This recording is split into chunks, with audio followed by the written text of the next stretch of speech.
Om Gyana-timirandhasya Gnananjana-shalakaya Chakshur-unmilitam yena Tasmai Shri-Gurave Namaha. Namo Om Vishnu-padaya Krishna-pristhaya Bhutale Shrimate Bhakti-vedanta Swamin iti namine. Namaste Saraswate Deve Gauravani Pracharine Nirvishesha Shunyavadi Pashyatya Deshatarine. Jai Shri Krishna Chaitanya Prabhu Nityananda Shri Advaita Gadadhara Srivasadi Gaura Bhakta Vrinda. Hare Krishna Krishna Krishna Hare Hare Hare Rama Rama Rama Hare Hare. Hare Krishna. So here,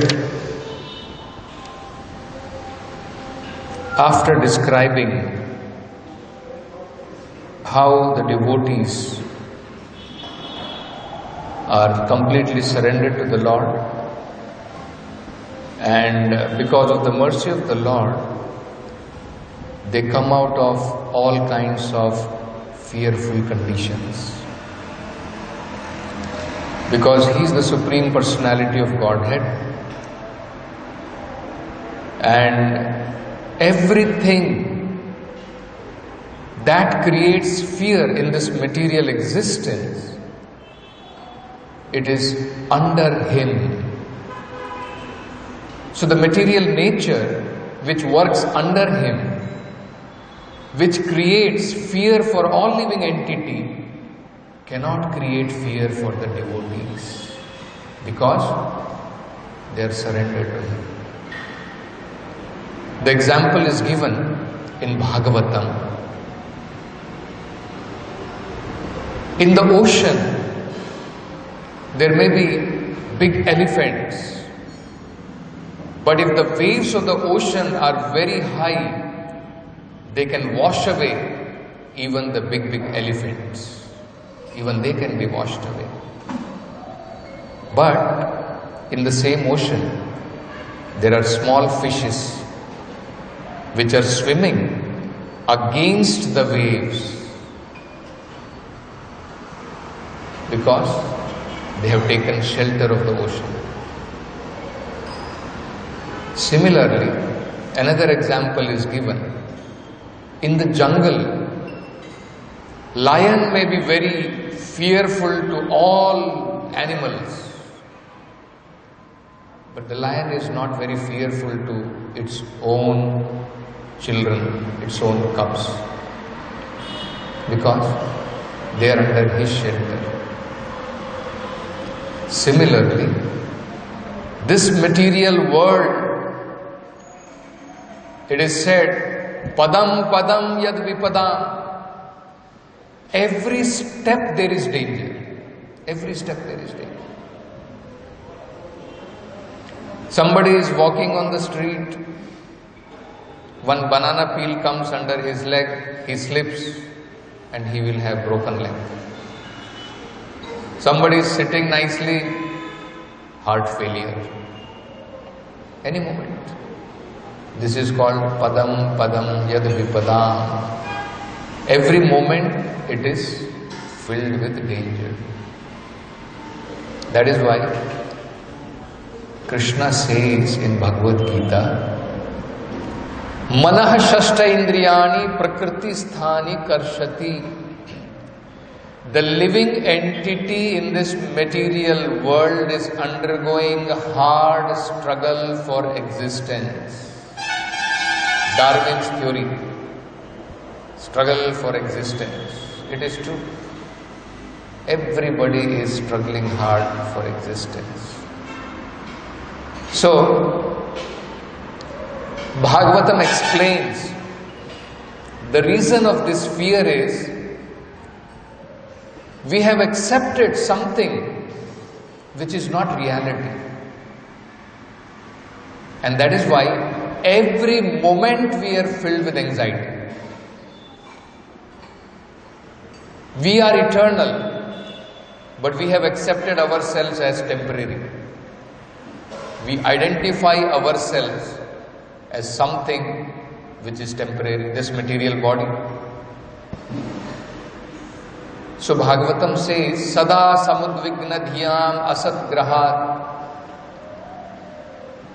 Always we are in anxiety because we have taken asat.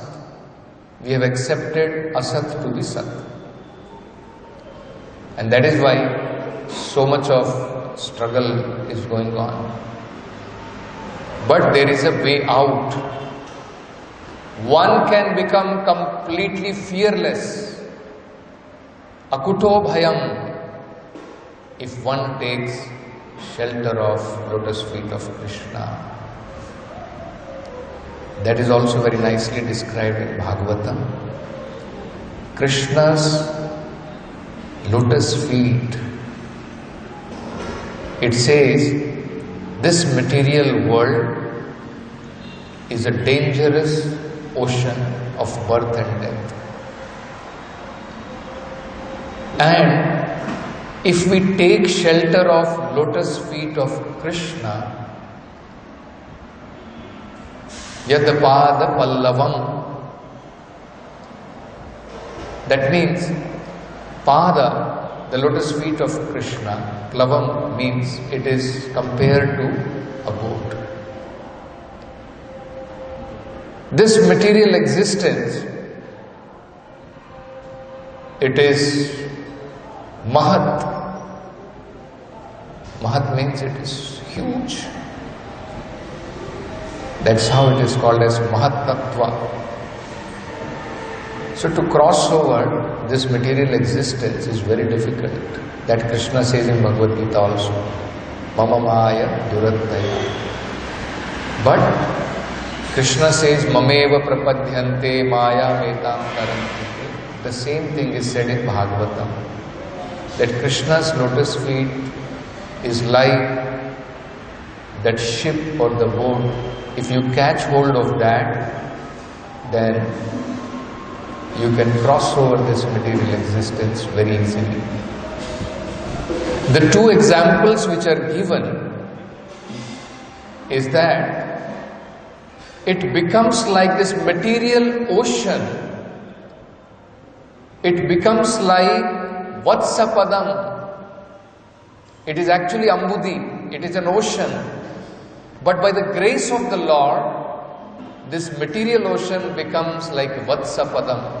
It becomes like a hoof print of the calf. So is it very difficult to cross over? Even a child can cross over. Isn't it? And by the mercy of the Lord, being attached to the lotus feet of the Lord personally delivers the devotee from this material existence. Because he has taken shelter of lotus feet of the Lord, which are like Mahat Padam, Punya Yasho Murare. So easily we can cross over this material existence. It is not at all difficult. So that is why it is said here very beautifully. Krishna is saying, Lord Kapila is saying, the yogis equipped with transcendental knowledge and renunciation, because there are many different types of yogis. Anyone who is trying to advance in spiritual life, he is called a yogi. Because what is the meaning of yoga? Yoga means to link ourselves, to link the soul with the Supreme Lord. That is actually called as yoga. This gymnastic what we do, it's only a very small part of that yoga. Otherwise, the real meaning of yoga or yoga is the linking process. So there can be different linking process. One can be linked to the Supreme Lord through karma, then it is called karma yoga. One can be linked to the Supreme Lord through Gyana, then it is called Gyana Yoga. One can be linked to the Supreme Lord through Ashtanga, then it is called Ashtanga Yoga. And one can be linked to the Supreme Lord through Bhakti, and that is called Bhakti Yoga. Ashtanga or Dhyana, it is one and the same. Dhyana is one of the important part of Ashtanga.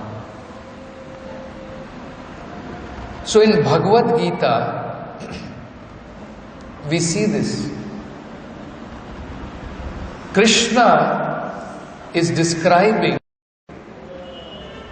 how the living entity through different yogas can become connected to the Supreme Lord. One who is very attached to work in this material world, fruity work in this material world, for him it is advised that he should work for Krishna. He should work for Krishna, he should give away that result for Krishna. Even if, let us say, he does not have the consciousness that I should work for Supreme Lord, at least the fruit of that work he should give away to Krishna. That way, he becomes purified, his existence becomes purified. That is called Karma Yoga. Linking process through karma. Then, when one is little philosophically, he becomes little advanced and he inquires about the goal of life, then one may try to advance in knowledge, speculative knowledge gained by mind and intelligence. He tries to understand, he tries to discriminate between matter and spirit. So this process of negation, I am not this, I am not this, that is called as Gyana. So, when one becomes linked by that process, that is called Gyana Yoga. And for that also Krishna describes. So for Karma Yoga, Krishna described Yat Karoshi, Yat Juhosi, whatever you are doing, you do it for me. And Krishna also advises that you give away the fruits. Karmanyevadikaraste ma phaleshu kadacha. That phala belongs to me. You don't have right on the fruits. So that is Karma Yoga. For Jnanis, Krishna advises, Bahunam janmanam ante jnanavan mam prapadyate Vasudevam sarvamiti samahatma sudurlabha. That the Jnani becomes advanced after many lifetimes, when finally he comes to the conclusion, Vasudevam sarvamiti, everything is Vasudeva. And such a soul is very rare. So this is what the Lord advises for Jnanis. For the yogis, Ashtanga yogis, Krishna advises, Yoginam api sarvesham madgata hantaratmana shraddhavan bhajate yumam same yukta tamo mataha. That yogi who in his core of his heart is always meditating on me and is serving me. Shraddhavan bhajate yumam. Bhajate means serving me. He is the best of the yogis. So we can see why Lord Kapila is addressing here as the yogi, because yogis may be of varieties. Karma yogi, Gyana yogi, Dhyana yogi, Bhakti yogi. So, Lord Kapila is saying, out of them, which yogi is the best? The yogi who is equipped with transcendental knowledge and renunciation. Not dry yogi. He should be equipped with knowledge and renunciation. That means what? If one is not equipped with transcendental knowledge and renunciation, actually he is not very advanced in spiritual life. Then what does he say? Gyana Vairagya Yuktena. The yogi should be equipped with Gyana and Vairagya. Then Bhakti Yogena Yoginaha. He should be equipped with knowledge, renunciation, and he should serve the Supreme Personality, Bhakti Yogena. So Prabhupada is translating very nicely. The yogis equipped with transcendental knowledge and renunciation and engaged in devotional service. Not that I have Gyana, I have Vairagya, but I am engaged in material service. Then what is your Gyana and Vairagya? I am opening hospitals and I am calling I am a great yogi, very knowledgeable. Where is knowledge? What is knowledge? What does Krishna say in Bhagavad Gita? What is knowledge? What is the end of knowledge? Where does Krishna say? Anantarupa?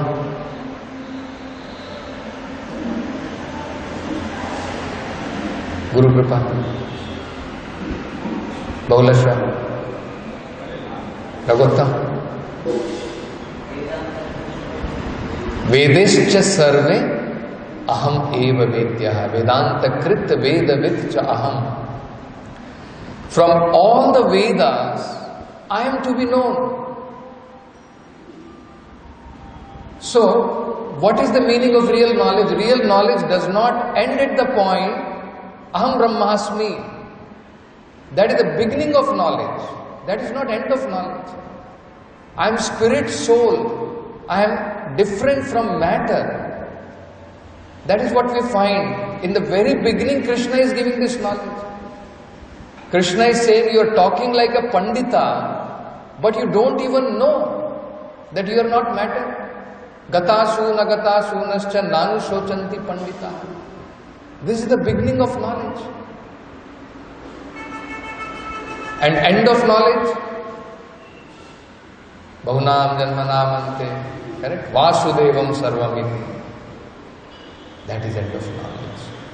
Vedeshcha sarve ahameva vedyaha. From all the Vedas, I am to be known. From all knowledge, I am to be known. So, one should be equipped with this knowledge that Krishna is everything and I am part and parcel of Krishna. So, after knowing this, what will you do? It is just like you are feeling hungry. You go to the restaurant. You order food. What will you do? You will eat food, right? It's as simple as this. Similarly, when we realize Krishna is the Supreme Personality of Godhead, I am spirit, soul and part and parcel of Krishna, and I am eternal servant of Krishna. That is my constitutional position. That is called knowledge. What will he do? He will engage in devotional service. And by dint of that devotional service, he becomes renounced. He does not want to be engaged in material service at all. Param drishtva nivartate. So knowledge also comes, renunciation also comes, automatically. Somebody who has tasted something higher, will he fall for lower taste? He will not go behind some lower taste. One who has seen the beauty of Krishna, will you go behind the beauty of this material world? So automatically he becomes renounced. And the real aspect of renunciation is yukta vairagya, understanding that everything actually belongs to Krishna. So what is there to be renounced? The only thing that has to be renounced is my claiming it to be mine. When I am claiming this belongs to me, that mentality we have to renounce. So, equipped with Gyana, Vairagya and engaged in devotional service, Bhakti Yogina, and Prabhupada explains, if let us say one does not engage in Bhakti Yogena, rather let us say he engages in Gyana Yogena, Karma Yogena, then that is not for his eternal benefit. Shemaya, ultimate benefit is achieved when one engages in devotional service. So Shemaya Padamulam me, and thus he surrenders unto me. He becomes very attached to my lotus feet. And once he takes shelter of my lotus feet, being equipped with Gyana, Vairagya and performing devotional service, he becomes surrendered to my lotus feet. He takes shelter of my lotus feet. Then what happens? Pravishanti akuto bhayam. He enters into Vaikuntha. He enters into the place where there is no more fear. This material world is called Kuntha. Now we have entered here, and that is why there is always fear. Correct? 4 principles of material life. Ahara, Nidra, Bhaya, Maithuna. So no one is free from fear. So until and unless we come out of this material existence and enter into Vaikuntha, which is completely free from fear, till that time one cannot escape fear. And how does one enter? Just like in Bhagavad Gita, Krishna says, Vishate tad anantaram. Here Lord Kapila is saying, Pravishanti akuto bhayam. He enters into Vaikuntha, he comes back to Vaikuntha or back to Godhead, spiritual world where there is no fear. Material world and spiritual world, this is the difference. Here, Padam Padam, Yad Vipadam, and for the devotees of the Lord, they are not attached to this material world. They don't belong to this material world. They belong to spiritual world. So that is how it is different. In Krishna book, there is one chapter which is called Prayers by Personified Vedas. Parikshit Maharaj had asked a question to Shukdev Goswami. What do this Vedic literature talk about? What is the subject matter of Vedic literature? What is the goal of Vedic literature? Can the Vedic literature, which are filled with 3 modes of material nature, which are influenced, which talk about 3 modes of material nature, can they glorify the Supreme Lord? Because Krishna is saying in Bhagavad Gita, Traigunya Vishaya Veda, Nishtraigunya Bhava Arjuna. Correct? So that is very nicely noted by Parikshit Maharaj, and he is asking that question. That Vedas deal with the subject matter of three modes of material nature. Traigunya Vishaya Veda. And Krishna is also advising Nistraigunya Bhavarjuna. So how do we understand this? So in reply to this, Shukdev Goswami quotes one incident. What happened? Narad Muni,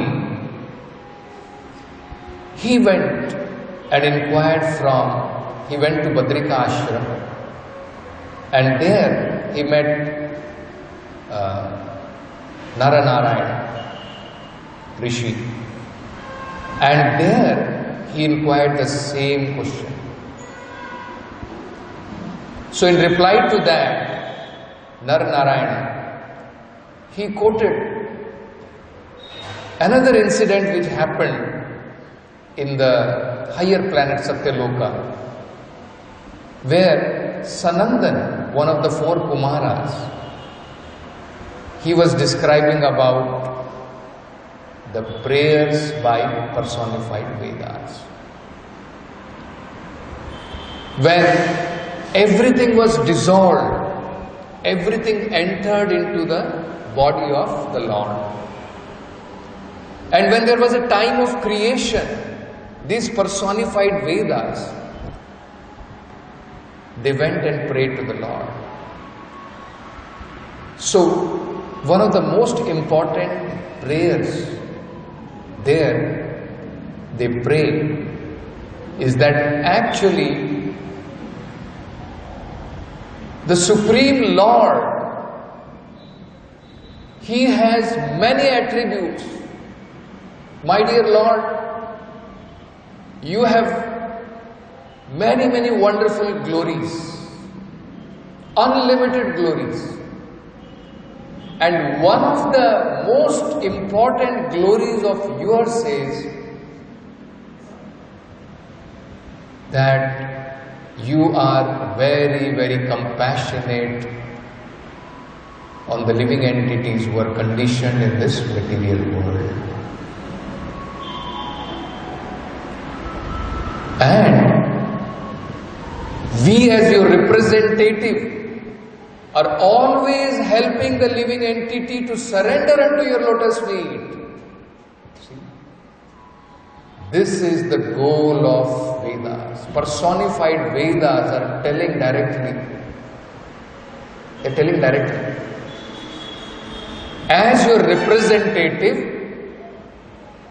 because you are one of the most important mission in this material world is to reclaim the fallen conditioned souls. If you all remember, in Chaitanya Charitamrita, there is a shloka. Krishna bhuli gela jeev bhogavancha kare. And that is why Krishna has made Vedas, Puranas, all these Vedic literatures available for us.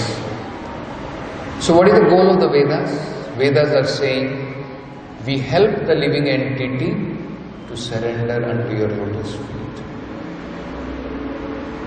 And very nice example Vedic literatures are giving. The personified Vedas give this example. They say the living entities in the material world exist on 5 different platforms. The beginning platform is when he is completely unaware of spiritual reality. That platform is called Annamaya. Annamaya means he is just bothered about Anna, eating, just like child. When we are born, are we bothered about who is what? Simply crying only for food. So we exist on the platform of Annamaya.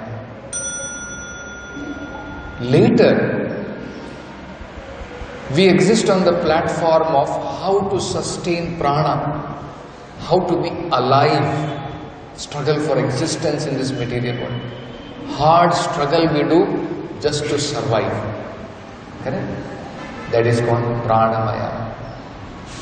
And then gradually one may start philosophical search after who am I, what is absolute truth, what is the reality of this material world.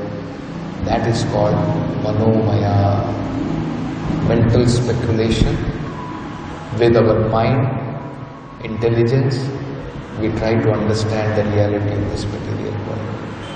And when one comes to the understanding, Aham Brahmasmi, I am spirit, I have nothing to do with matter, that is called Vijnanamaya. But still the knowledge is theoretical. So, starting with Annamaya, Pranamaya, Manomaya, even Vijnanamaya, one is still on material platform. Only when he comes to the platform of Anandamaya, that is called spiritual platform. And the Vedic literatures, the Vedas personified, they are saying the impersonalist think Anandamaya is when we merge in the Supreme. They think that is called Anandamaya.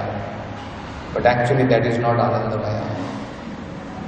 When one realizes his position as the servant of the Supreme Lord and engages in devotional service, that is actually the platform of Anandamaya. What does Bhagavad Gita say? Brahma Bhuta Prasannatma. When one comes to the platform of Brahman, spiritual platform, then what happens? Prasannatma, then only he becomes happy. Below that there is no happiness. And what is the symptom of being happy? Na sochati, na kankshati. He does not hanker for anything. He does not lament for anything. Sama sarveshu bhuteshu. He has the understanding that every living entity is a spirit, soul, part and parcel of Krishna. So he looks at them with equal vision. And what does he do at that platform? Mad bhakti labate param. Engages in my param bhakti. Engages in devotional service. See, that is the platform of Anandamaya. So, that is what is also being said here. And in the very beginning of the purport, Prabhupada is stressing that point. Until and unless one takes shelter of the lotus feet of the Lord, no question of being liberated from this world. No question. He is not on spiritual platform. Vimukta manina. One may think he has become liberated, but actually he is not liberated. Why? Because till he neglects the lotus feet of the Lord, he cannot become liberated. When he takes shelter of the lotus feet of the Lord, automatically liberation is there, Gyana is there, Vairagya is there, complete happiness is there. And he becomes free from the fear of this material world, enters into the spiritual world. I'll just read that one small paragraph. One who actually wants to be liberated from the entanglement of this material world and go back home, back to Godhead, is actually a mystic yogi. That yogi is being talked in this verse. He is real mystic yogi.